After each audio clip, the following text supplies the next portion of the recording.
Some people may be on a bus and they may be looking at some of the signs and aware of the campaign, Don't Be That Guy. The campaign launched last week just in time and planned very well for the start of Frosh Week. Joining us to talk about this campaign, we have our Prevention Ottawa Executive Director, Nancy Worsfold. Great to have you here on the show. As well as Tara Leach joining us. She's with a nurse practitioner. I'm going to let you give us the entire title with the Ottawa Hospital. And this is a wonderful partnership between the two organizations. Nancy, this is a project you've been working on for quite some time and getting the second phase of this campaign out. Give us a kind of the background behind the idea of this campaign. Well, now 3 years ago, we sponsored some research exploring the issue of drug-facilitated sexual assault and looking specifically at sexual assault associated with alcohol. And we were not surprised but horrified to find just how much of sexual assault is associated with alcohol. And in the process of doing the research, which was published 2 years ago, we uncovered this wonderful campaign out of Edmonton called the Don't Be That Guy campaign. And they very generously shared that campaign with us. So 2 years ago, we launched the first version of the campaign in partnership with the Market BIA, with paper posters in bars and with a big emphasis on university campuses. So the first iteration was 2 years ago, and now our second wave of the Don't Be That Guy campaign is in partnership with the Ottawa Hospital. We're thrilled to be working with them, and it's a big launch on OC Transpo buses. And it's quite, they're graphic, the visuals you can see. I mean, we're going to show you some right there. And all of them with the title and then with that equal sign, you know, that this is a sexual assault. That's correct. Tara, you deal with this on a daily basis. Can you give us a little bit, I'd like to get the full rundown of your title and the kind of the placement at work that you are. Okay, yes, our program name is very long. Yes. So we're part of the Ottawa Hospital, and our program name is the Sexual Assault Partner Abuse Care Program. So bringing recognition that we see both sexual assault as well as intimate partner victims.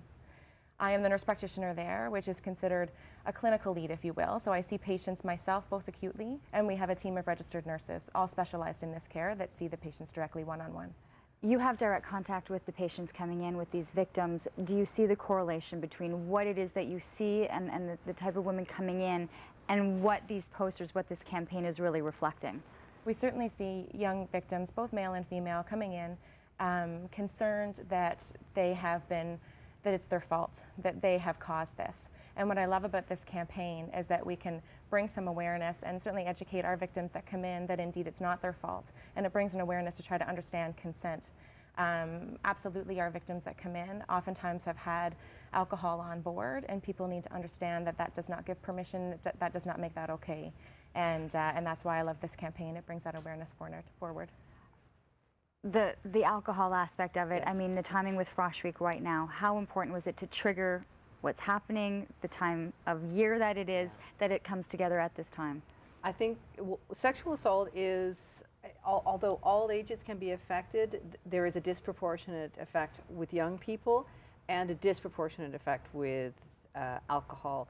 Our research indicated that over 50% of sexual assaults were associated either with the victim or the perpetrator being inebriated. So that's a very significant correlation.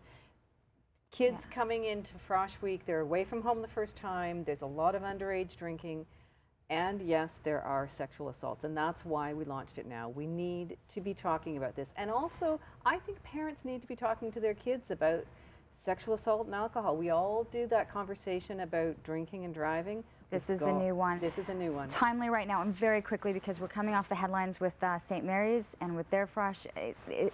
This kind of, it makes you shake your head because there's a realization this is a topic of conversation. We need to be clearer with our young men that it is not okay to have sex with somebody who's passed out. It is not okay when she's wasted. That's what the posters say. Sexual assault, sex with somebody who is not able to consent is a criminal assault, and we need to be clear about that.